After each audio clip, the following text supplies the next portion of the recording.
I stayed at my grandmother's house that my father spent a large amount of time in as a kid. My father drove us there in one go and was understandably tired after a 17-hour drive. We all started to lay down, and my father checked in on us before going to bed himself.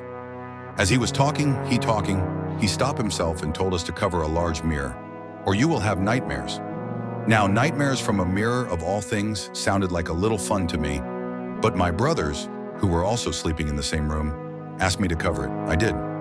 I asked my dad about it before he left, and he said ghosts use it as an entryway.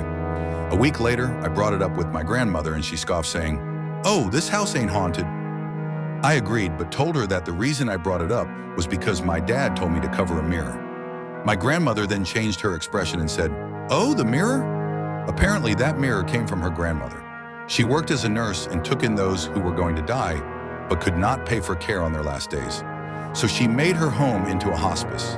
Those who stayed in the room with the mirror saw things. A lovely old lady saw and heard a young lady come into her room and played a harp. She was thankful for the lovely songs, but no person was known, nor was a harp owned or heard elsewhere. A young boy found an older boy who played games with him and really knew his games.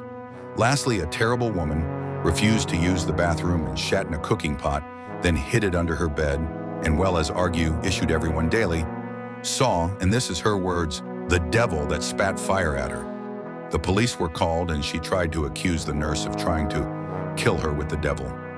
I also got stories from my mother seeing the same young lady who played the harp, without her harp that time, and my grandfather seeing the devil guy.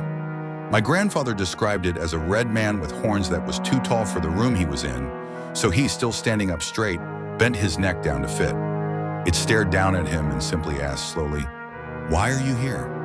I kept that mirror covered.